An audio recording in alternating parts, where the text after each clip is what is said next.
Olá, alunos do primeiro ano. Nós vamos para a parte final do capítulo 5, quando falamos da Grécia Antiga, especificamente da Grécia Antiga, quando então paramos no tema das cidades-estado, ou seja, Esparta e Atenas. Falamos no geral sobre a formação dessas cidades-estado, cidades autônomas, independentes, comentamos sobre a questão natural que impedia a unificação dessas cidades gregas, daí a formação de um império. E quando nós falamos das duas maiores cidades-estado, lembrando que Esparta, fundada pelos dórios, tinha um caráter militar, por conta da habilidade de guerreiros dos dórios, e Atenas, intelectualmente dos jônios, a capacidade do diálogo, a capacidade da liberdade política. Especificamente para cada uma dessas cidades-estados, vamos tratar começando por Esparta. Quando a gente fala da Esparta antiga, nós estamos falando da característica militar que eu comentei com vocês, pela tradição dos dórios. Geralmente, nós temos uma divisão social para Esparta, no qual nós falamos muito em todo cidadão em Esparta era chamado de espartano ou esparciata. Esses cidadãos, a característica e o critério era ter descendência dória, ou seja, ter um parentesco com os povos dórios guerreiros, assim seriam os cidadãos espartanos. Abaixo deles nós temos as questões que falamos de quem não era o cidadão espartano. Portanto, nós estamos tratando das mulheres, nós estamos tratando dos ilotas, que eram servos do Estado, especificamente ou mais ou menos parecido com um escravo. E aí, nessa divisão, nós temos também os estrangeiros. Quando falamos dos estrangeiros, nós estamos falando especificamente dos periecos. É o nome que nós damos aos estrangeiros em Esparta.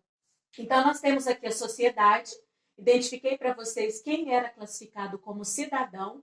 E quando a gente insere aqui a questão das mulheres espartanas, nós podemos dizer que muitas vezes as mulheres espartanas elas tinham muito mais liberdade do que as mulheres atenienses, no sentido que muitas vezes quando os homens iam para a guerra, o que era muito comum para Esparta, as mulheres cuidavam dos afazeres econômicos e políticos da Esparta antiga. Então, elas tinham essa liberdade política e econômica de exercer essas funções.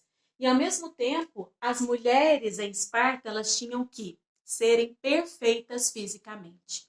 Então, você vai ter aquela preocupação de que eles, espartanos, deveriam ter homens saudáveis, mulheres saudáveis, para que os homens fossem bons guerreiros, perfeitos guerreiros, e as mulheres muito saudáveis para gerar filhos guerreiros saudáveis. Então, a questão da perfeição física era muito destacável para a Esparta antiga.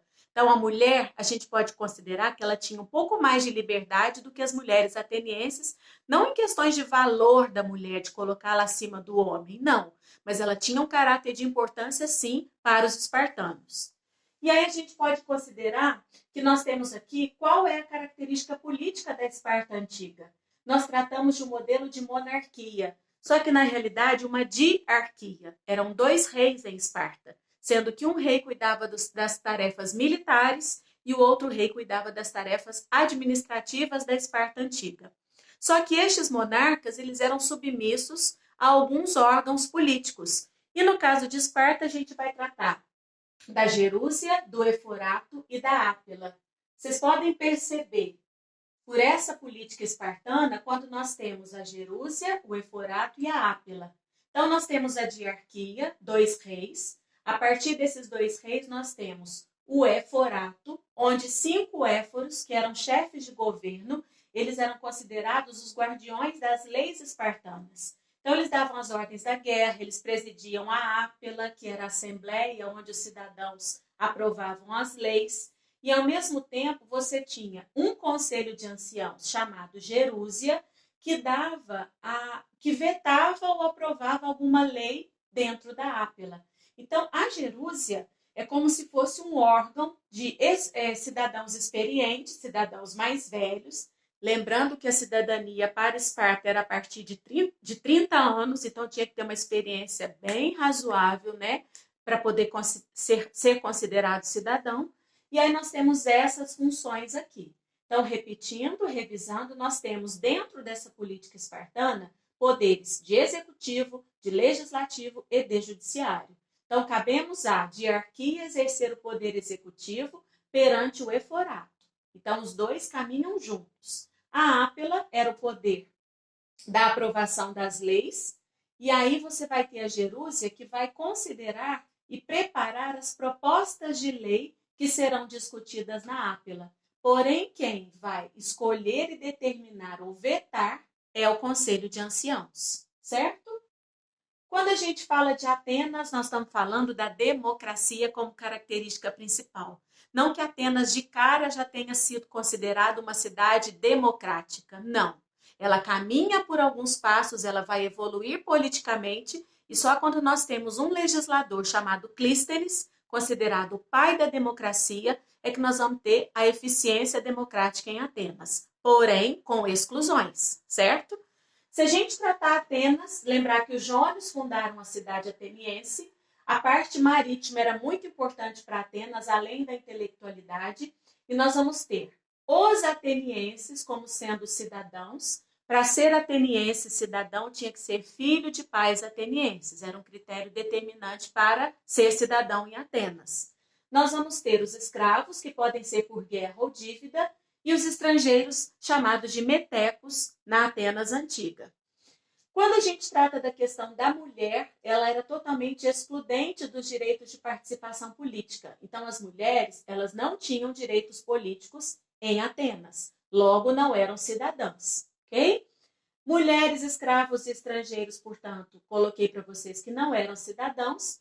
E a primeira forma política que nós vamos ter para Atenas é também a monarquia, numa evolução para a oligarquia e chegando na democracia. Então, nessa evolução, nós temos aqui os momentos que tratam do nascimento da democracia. Então, nós vamos ter os eupátridas, que também são cidadãos, eu posso falar os atenienses ou os eupátridas, e eles são a nobreza dentro de Atenas, e eles vão começar a governar de uma forma tirana, de uma forma muito autoritária. É aí que surgirão os chamados legisladores. Esses legisladores, eles farão várias leis específicas para limitar os poderes dos tiranos. A partir desse momento, nós temos Solon e Clístenes como os principais legisladores atenienses. Destaque para Clístenes, que dividiu a cidade de Atenas em demos, em povoados, que criou a Bulé, um conselho de cidadãos, a Eclésia e o Tribunal de Justiça. A partir dessas criações, nós vamos ver em Clístenes o pai da democracia ateniense dentro de um governo do demos, do povo. Falando e terminando nossa aula, nós temos as guerras médicas e a guerra do Peloponeso. A partir dos links que eu coloquei para vocês lá na sequência do nosso plano de estudo, para assistir Troia ou 300, você tem uma sequência no filme 300 sobre essa guerra médica, também chamada de guerra grego-pérsica. Por que a gente fala dela? Quando a gente fala das guerras médicas, nos quais foram duas guerras, nós temos o povo medo, os medos, ou seja, um povo originário dos persas, que definiu batalhar contra os gregos, ou seja, definiu que havia um confronto com eles gregos. E aí vários persas ou medos decidiram atacar cidades gregas. Esses ataques aconteceram, as cidades gregas venceram, e elas decidiram, no final das guerras médicas, a partir de uma vitória, reunir forças para poder se defender mutuamente contra possíveis invasões. E elas então decidem criar a Liga de Delos, uma união nos quais as cidades gregas, inclusive Atenas e Esparta unidas, e outras cidades, criaram fundos militares, fundos econômicos para se precaver de possíveis novas invasões. Durante essa Liga de Delos foi dando muito certo, até que nós temos um líder ateniense, que é o Péricles, que optou por retirar parte das verbas da Liga para embelezar Atenas. É o chamado século de Péricles. Então ele embelezou, ele aculturou, ele estruturou, construiu palácios, templos com o dinheiro da Liga de Delos. Isso fez com que Esparta saísse da Liga. Não dá certo. O dinheiro da Liga tem que ser usado para fins de todas as cidades, não de uma como Atenas. Esparta, então, sai da Liga de Delos, cria sua própria liga, chamada Liga do Peloponeso, e declara guerra a Atenas. É aí que nós temos o fim da civilização grega. Quando, então, essa guerra que Esparta declara a Atenas é a chamada Guerra do Peloponeso. Foi travado um conflito muito sério, muito bravo entre as duas, E nós temos a vitória de Esparta, porém a derrota grega, porque a Grécia se desarticulou, a guerra se instabilizou de uma forma que outros povos, outras civilizações observavam a desgraça da guerra, ou seja, a destruição da Grécia. E essa civilização de destaque serão os macedônios, de Alexandre o Grande, que observando essa fragilidade ao final da guerra do Peloponeso, por mais que Esparta tenha vencido, a fragilidade se imperou na Grécia e a Macedônia, os macedônios dominam a Grécia. É o fim da civilização grega, porém não é o fim da cultura grega. Lembrando e destacando muito isso. Por que não é o fim? Porque Alexandre o Grande teve como professor Aristóteles, grego. E Aristóteles convenceu na educação dada a Alexandre de que a cultura grega, o idioma, todas as tradições deveriam ser preservadas. E Alexandre respeitou isso. Ao respeitar, ele então domina a Grécia, mas ele leva a cultura grega para suas áreas de domínio, por exemplo, para o Oriente. É o chamado helenismo, ou seja, o período helenístico é o período final de um modelo da civilização grega. É o fim das unidades das cidades-estado e decadência, sim, mas não é o fim da cultura grega, porque ela foi preservada e levada a outros povos pelos macedônios. Terminamos aqui o tema Grécia Antiga. Um abraço a vocês.